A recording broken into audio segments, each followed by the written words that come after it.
I think if there's any silver lining to this global pandemic, it's the luxury of clarity and truth. And what I mean is, when you're going through this crisis, your values and your core beliefs are really put to the test. The coronavirus has exposed some of the worst behaviors in corporate America, but it's also revealed some of the goodness in a lot of people's hearts who've stepped up to the plate.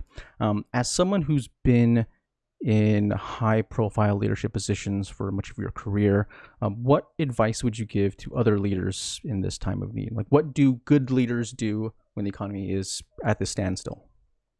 Oh my gosh. Listen. Um, and you definitely want to listen, and you want to um, be visible as a leader, because people, and this is for everybody. This is not just for people in positions, your boss, or your pastor. You can do this for a friend. um, People just want to talk. They want to be heard. They're unsure, and if you can be a listening ear, to try to help them express. I mean, you don't need it to answer. You just need to listen. And also, for me, I find I'm always optimistic about so many things. Even though I know the sky is falling, I'm going to be optimistic. And so when you do that, you give people hope.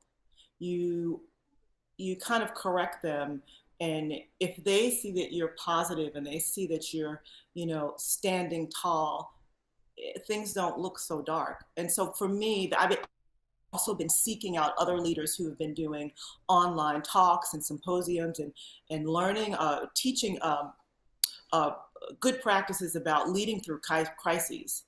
So I'm also learning a ton, because I've never had to do this. I think the last time I've been in this situation was 9/11. Same industry. We didn't know if we were going to have jobs. Same feeling. Now, last week I had made a post about the impact of COVID-19 and how Black and Brown communities are hit the hardest, but that was mainly from the perspective of a healthcare and political perspective. If you're talking about the efforts of COVID-19, the effects of COVID-19 on the economy, unfortunately, those same communities are also at risk of losing everything that they have. What are your concerns regarding this pandemic and how it will affect Black and Brown businesses and entrepreneurs? Goodness. It's I know I'm going to screw up the term, but it's like if America coughs, or I can't get it right, but if America sneezes, the rest of the world has the flu. That's a bad example, but it's kind of like, if there's a problem affecting America, that's going to be exacerbated for Black and Brown people in every aspect of whatever that problem is. And so Black and Brown people will be the last in line for whatever funding, whatever help, whatever government support's going to happen. You know, if we're looking at the data, and we're seeing the numbers now that Black and Brown people are disproportionately affected by COVID from a health perspective. And that also, when you talk about health, you talk about people who are working. You're talking about people who are supporting their families, not only their families, but their extended families. And so what does that mean for those communities? I know, in my ecosystem of friends, we are all entrepreneurs and freelancers.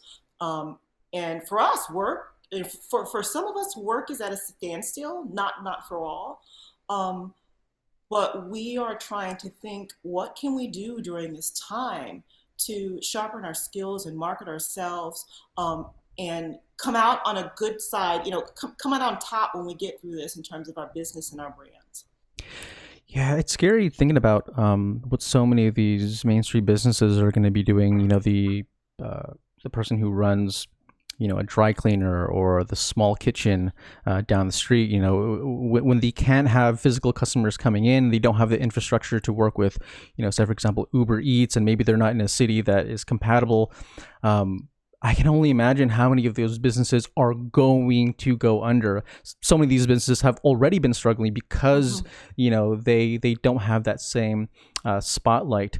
And it's really scary to think of how much longer we have until those businesses will inevitably have to shut down.